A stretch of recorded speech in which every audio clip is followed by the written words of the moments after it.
Assalamualaikum warahmatullahi wabarakatuh. Saya ingin menjelaskan sedikit tentang isi dari bab 2, yaitu bagaimana Pancasila dalam arus sejarah bangsa Indonesia.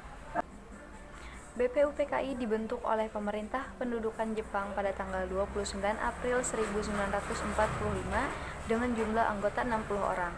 Badan ini diketuai oleh Dr. Rajiman Weddiodiningrat yang dipimpin oleh dua orang ketua muda. Wakil ketua yaitu Raden Panji Suroso dan Ichibangase, orang Jepang. BPUPKI dilantik oleh Letjen Kumakichi Harada, Panglima Tentara ke-16 Jepang di Jakarta pada tanggal 28 Mei 1945. Sehari setelah dilantik, 29 Mei 1945, dimulailah sidang yang pertama dengan materi pokok pembicaraan calon dasar negara. Pada hari itu, Insinyur Soekarno menyampaikan 5 butir gagasan dasar negara. Yang pertama, nasionalisme atau kebangsaan. Yang kedua, internasionalisme atau perikemanusiaan. Yang ketiga, mufakat atau demokrasi. Yang keempat, kesejahteraan sosial. Yang kelima, ketuhanan dan yang berkebudayaan. Berdasarkan catatan sejarah, kelima butir gagasan itu oleh Soekarno diberi nama Pancasila. Selanjutnya, Soekarno juga mengusulkan jika seandainya peserta sidang tidak menyukai angka 5, maka ia menawarkan angka 3, yaitu Trisila yang terdiri atas 1. Sosionasionalisme, 2. Sosiodemokrasi, dan 3. Ketuhanan yang Maha Esa. Soekarno akhirnya juga menawarkan angka 1, yaitu Ekasila yang berisi asas gotong royong. Sidang menerima usulan nama Pancasila bagi dasar filsafat negara filosofis Gramsci yang diusulkan oleh Soekarno dan kemudian dibentuk panitia kecil 8 orang yang terdiri dari Ki Bagus Hadikusumo, Kiai Haji Wahid Hasyim, Muhammad Yamin, Sutarjo, A.M. Haramis, Otto Iskandar Dinata, dan Mohatta yang bertugas menampung usul-usul seputar calon dasar negara. Dalam sidang BPUPKI kedua pada tanggal 10-16 Juli 1945 adalah disetujuinya naskah awal pembukaan hukum dasar yang kemudian dikenal dengan nama Piagam Jakarta. Pada alinea keempat, Piagam Jakarta itulah terdapat rumusan Pancasila, yaitu yang pertama, ketuhanan, yang kedua, kemanusiaan yang adil dan beradab, yang ketiga, persatuan Indonesia, yang keempat, kerakyatan yang dipimpin oleh hikmat, kebijaksanaan dalam permusyawaratan perwakilan, dan yang kelima, keadilan sosial bagi seluruh rakyat Indonesia. Ketika para pemimpin Indonesia sedang sibuk mempersiapkan kemerdekaan menurut skenario Jepang, secara tiba-tiba terjadi perubahan peta politik dunia. Salah satu penyebabnya terjadinya perubahan peta politik dunia itu ialah takluknya Jepang terhadap sekutu. Peristiwa itu ditandai dengan jatuhnya bom atom di kota Hiroshima pada tanggal 6 Agustus 1945. Sehari setelah peristiwa itu, pada tanggal 7 Agustus 1945, Pemerintah Pendudukan Jepang di Jakarta mengeluarkan maklumat yang berisi: yang pertama, pertengahan Agustus 1945 akan dibentuk Panitia Persiapan Kemerdekaan bagi Indonesia atau biasa disebut PPKI.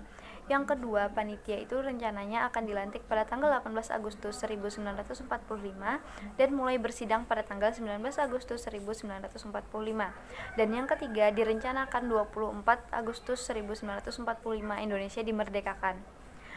Esok paginya, 8 Agustus 1945, Soekarno, Hatta, dan Rajiman dipanggil Jenderal Trauchi, penguasa militer Jepang di kawasan Asia Tenggara yang berkedudukan di Saigon, Vietnam. Sekarang kota itu bernama Ho Chi Minh. Sepulang dari Saigon, ketiga tokoh tadi membentuk PPKI dengan total anggota 21 orang. Peristiwa penting lainnya terjadi pada tanggal 12 Agustus 1945.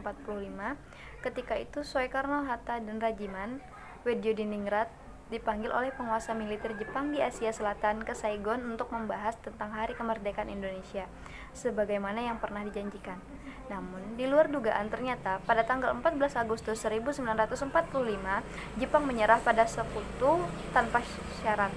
Pada tanggal 15 Agustus, Soekarno, Hatta, dan Rajiman kembali ke Indonesia.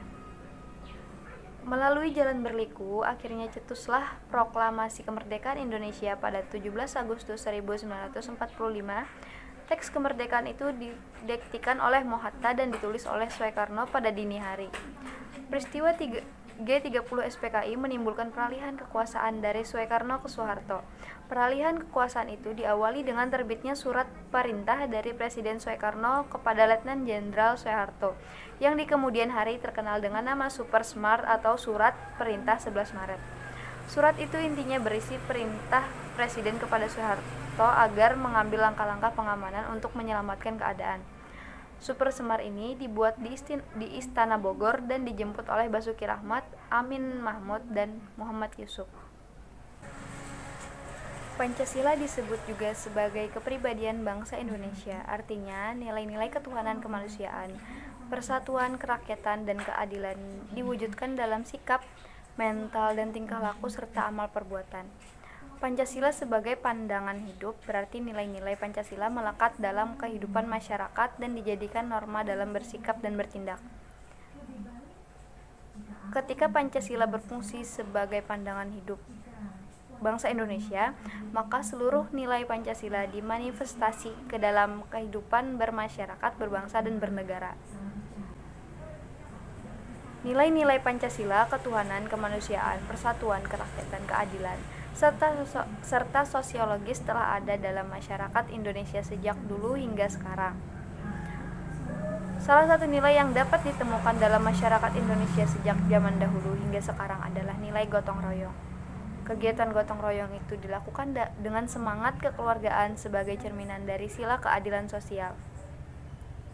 Dinamika Pancasila dalam sejarah bangsa Indonesia memperlihatkan adanya pasang surut dalam pemahaman dan pelaksanaan nilai-nilai Pancasila. Misalnya pada masa pemerintahan Presiden Soekarno, terutama pada 1960-an, Nasakom lebih populer daripada Pancasila. Pada zaman pemerintahan Presiden Soeharto, Pancasila dijadikan pembenar kekuasaan melalui penataran P4, sehingga pasca turunnya Soeharto pada kalangan yang mengidentikan Pancasila dengan P4, pada masa pemerintahan era reformasi ada kecenderungan pada penguasa tidak respek terhadap Pancasila, seolah-olah Pancasila ditinggalkan. Salah satu tantangan terhadap Pancasila dalam kehidupan berbangsa dan bernegara adalah meletakkan nilai-nilai Pancasila tidak di dalam posisi sebenarnya, sehingga nilai-nilai Pancasila menyimpang dari kenyataan hidup bernegara dan berbangsa. Pancasila pada hakikatnya merupakan filosofis Grandslike dan Weltanschauung. Pancasila dikatakan mengandung unsur-unsur yaitu alasan filosofis berdirinya suatu negara. Setiap produk hukum di Indonesia harus berdasarkan nilai Pancasila. Mungkin hanya itu yang bisa saya jelaskan. Salah hilapnya mohon maaf. Wabillahi wal taufiq hidayah. Wassalamualaikum warahmatullahi wabarakatuh.